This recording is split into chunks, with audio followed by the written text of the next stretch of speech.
10 साल का बाद है, याद रहेगा पूरा बंगाल पे। धन्यवाद सर। श्री सुनील तटकेट। श्री अध्यक्ष महोदय,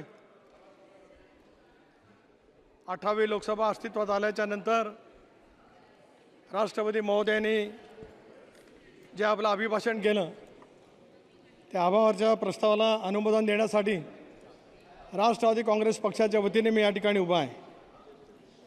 750-800 वर्षांची परंपरा असलेल्या महाराष्ट्रामध्ये आध्यात्मिक विचारसरणीचं एक फार मोठं पर्व उभं राहिलं।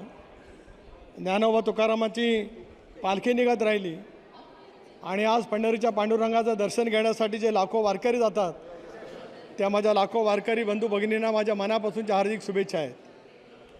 कल्याण बॅनर्जींचं या ठिकाणी मगाशी आक्रोश ऐकला। इतकं मोठमोठ्या पद्धतीने त्यांचं भाषण या ठिकाणी ऐकत असतानाच काल आमचे सदस्य अमोल कोलेजींचे सुद्धा या ठिकाणी विचार ऐकले आणि माझ्यासारख्या कार्यकर्त्याला त्याच्याबद्दलचं एक अपूर्व त्या ठिकाणी वाटलं। या देशामध्ये 75 सालामध्ये आणीबाणी आली।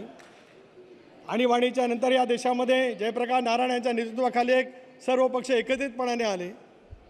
आपण पाहिलं की संसदीय लोकशाही प्रणाली व्यवस्था डॉक्टर बाबासाहेब आंबेडकरांनी निर्माण केली। 52 सालामध्ये या देशामध्ये पहिलं सरकार पंडित जवाहरलाल नेहरूंचं आलं।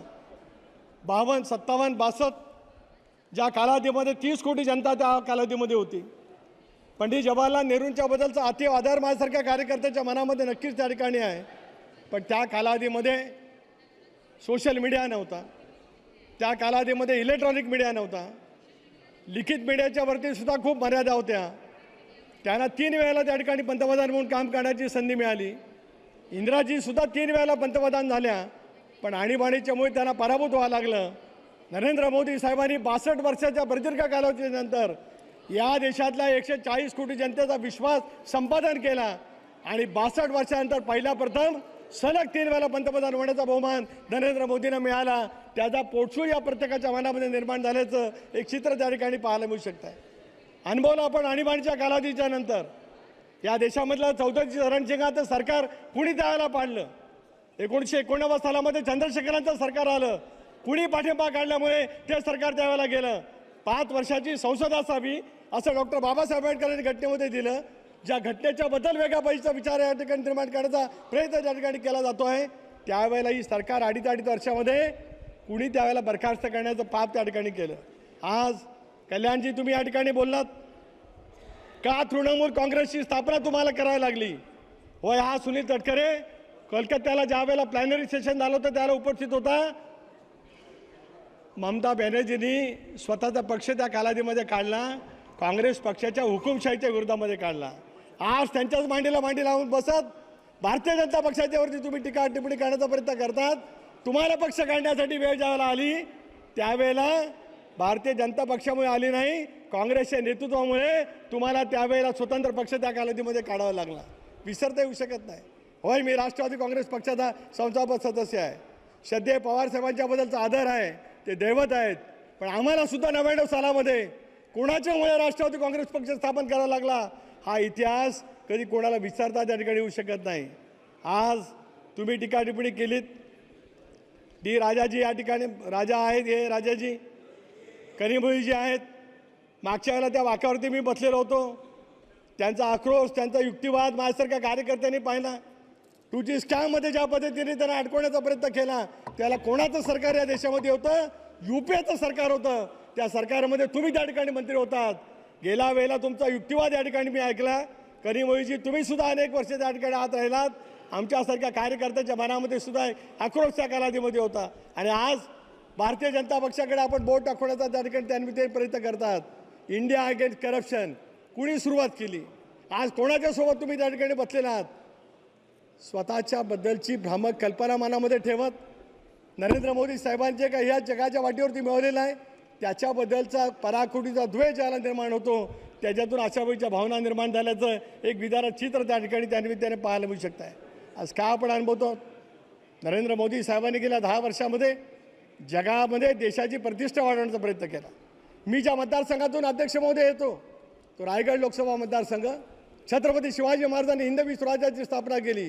डॉक्टर बाबासाहेब आंबेडकरांनी सामाजिक समतेचा ओंकार दिला आणि दापोलीच्या परिसरामध्ये, पालघरच्या परिसरामध्ये जन्माला आलेल्या साने गुरुजींनी माननीय सदस्यगण, माननीय सदस्यगण, धर्मेंद्र जी, श्री धर्मेंद्र, एक मिनट, सुनील जी, कृपया, आप बहुत वरिष्ठ सदस्य हैं धर्मेंद्र जी, कृपया जारी रखें। बैठ, आपका नाम नहीं दिया आपका, अभी आप बैठ जाएं कृपया, अभी उनका भाषण जारी है। आरोप केला जातोय विशिष्ट समूहाच्या बाबतीमध्ये, संविधानाच्या बाबतीमध्ये या ठिकाणी बोललं गेलं, एक नॅरेटिव्ह त्या ठिकाणी सेट करण्यामध्ये तुम्हाला यश त्या ठिकाणी मिळालं, परंतु याच पंतप्रधान महोदयांनी अनेक योजना त्या ठिकाणी केल्या।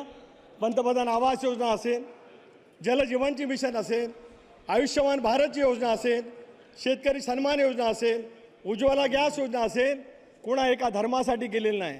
आज या धर्माच्या नावाने तुम्ही उल्लेख करतात, देशाच्या लोकशाहीवरती घाला घालण्याचा प्रयत्न करतायत। त्या सर्व धर्मियांना या व्यक्तिगत लाभार्थीच्या योजना देण्याचं काम जर का कोणी केलं तर ते नरेंद्र मोदीच्या नेतृत्वाखाली केलं गेलं, त्याचा सुद्धा उल्लेख या ठिकाणी अन्वित मी करू इच्छितो आहे। या प्रत्येक योजनेचा फायदा आज सर्व धर्मियांना, या देशामध्ये राहणारा जो राष्ट्रपती नागरिक आहे त्या प्रत्येकाला त्या ठिकाणी मिळतो आहे, परंतु द्वेषाची कावीळ झाले ना, याच्यापेक्षा दुसरं काय सुचू या ठिकाणी शकू शकत नाही। आज आपण या ठिकाणी बोललात, काल सांगितलं आमच्या अमोल कोल्हेजींनी, नैतिकतेचा आधार त्यांनी सांगितला। मला आज अमोल कोल्हेजींना या ठिकाणी विचारायचं आहे, शरद पवार साहेब आमच्या दैवत राज्याचे मुख्यमंत्री होते, लंडनला गेले आणि त्यांना वाटलं की एक लेक सिटी असावी, लवासा त्यांनी त्या ठिकाणी प्रस्थापित त्या ठिकाणी केलं। त्या लवासावरती सर्वाधिक टीका कोणी केली असेल तर काँग्रेस पक्षाने केली। UPAचं सरकार होतं, पवार साहेबांचं स्थान तिसऱ्या स्थानावरती त्या ठिकाणी होतं, त्यावेळेला जयंती नटराजन आणि जयराम रमेश हे पर्यावरण खात्याचे मंत्री होते, त्यांनी हजारो कोटी रुपयाचा लवासाचा प्रकल्प स्क्रॅप केला आणि अतिशय तथ्यहीन अशावेळीचे आरोप आदरणीय पवार साहेबांच्या कालावधीमध्ये त्या ठिकाणी केले गेले। त्याला UPAचं सरकार होतं, होय नरेंद्र मोदी साहेब त्याला गुजरातचे मुख्यमंत्री होते, त्यांना त्या प्रकल्पाची पाहणी करायला बोलवलं गेलं आणि हा प्रकल्प योग्य कसा आहे हे मोदी साहेबांनी महाराष्ट्रामध्ये येऊन सांगितलं। मग ज्या सरकारमध्ये तुम्ही होतात, ज्या UPAच्या सरकारमध्ये होतात, जे काँग्रेस त्या ठिकाणी नेतृत्व करत होतं, ते आपल्या सरकारमधल्या सहभागी असलेल्या पक्षाचा कशा पद्धतीने त्या ठिकाणी करत होते याचा सुद्धा कोणीतरी आता विचार करण्याची वेळ नक्कीच त्या ठिकाणी आलेली आहे। राष्ट्रपती महोदयांच्या अभिभाषणाच्या वरती बोलत असतानाच ज्या पद्धतीने हिणकस पद्धतीची टीका टिप्पणी त्या ठिकाणी केली जाते आहे, हे या भारतीय संसदीय लोकशाही प्रणालीला शोभनीय असं माझ्यासारख्या कार्यकर्त्याला त्या ठिकाणी वाटत नाही। होय, कोरोनाची लस निर्माण केली गेली, चांद्रयान उतरलं गेलं, 71 साली ज्या वेळेला बांगलादेशची निर्मिती झाली, अटल बिहारी वाजपेयीजींनी सांगितलं सभागृहामध्ये, दुर्गा देवीपणे इंदिरा गांधींची त्यांनी त्यावेळेला उल्लेख केला आणि चांद्रयान ज्या वेळेला नरेंद्र मोदींच्या नेतृत्वाखाली उतरलं गेलं त्याला या विरोधकांनी शास्त्रज्ञांचा तो यश असं म्हटलं। नरेंद्र मोदींचं नाव घेण्यामध्ये यांना त्या ठिकाणी कमीपणा वाटला, असं होऊन कधी चालत नाही। मनाचा मोठेपणा सार्वजनिक दृष्ट्या त्या ठिकाणी दाखवायला लागत असतो। आज NDA मजबूत आहे, संविधानाच्या आधारितच मजबूत आहे। 3 वेळेला सलग देशातल्या 140 कोटी जनतेने जे काय अलोट प्रेम त्या ठिकाणी दाखवलेलं आहे, याच्याबद्दलची शासकता ज्यांच्या मनामध्ये होते त्यांना लोकशाहीचं मूल्य म्हणण्याचा अधिकार त्या ठिकाणी होऊ शकत नाही। मी पुन्हा एकदा राष्ट्रवादी काँग्रेस पक्षाच्या वतीने राष्ट्रपती महोदयांचं अभिनंदनाचा प्रस्ताव आणलेला आहे, त्याचं मी समर्थन या ठिकाणी करतो आणि विश्वास देतो की येत्या 5 वर्षामध्ये जगाच्या पाठीवरती अर्थव्यवस्था मजबूत करण्यासाठी हे देश निश्चितपणाने मजबूतपणाने त्या ठिकाणी पावलं उचलेल। आणि आज महाराष्ट्रामध्ये असलेलं महायुतीचं सरकार, ज्या सरकारने छत्रपती शिवाजी महाराजांच्या 350वा राज्याभिषेक सोहळा त्या ठिकाणी केला, ही अभिमानाची गोष्ट तुमच्या आमच्या सर्वांच्या दृष्टिकोनातून आहे। प्रगत महाराष्ट्र महायुतीच्या सरकारच्या माध्यमातून देश घडवण्यासाठी योगदान देईल असा विश्वास या ठिकाणी व्यक्त करतो आणि पुन्हा एकदा नरेंद्र मोदी साहेबांना अज्ञातपणापासूनच्या शुभेच्छा देत असताना मला शाल भारत हो, विश्वात शोभने राहो, ही साने गुरुजींची विचारधारा अंमलात आणण्यासाठी यश प्राप्त हो, ही तुळजा भाऊच्या चरणी प्रार्थना करून थांबतो। जय हिंद, जय महाराष्ट्र। धन्यवाद।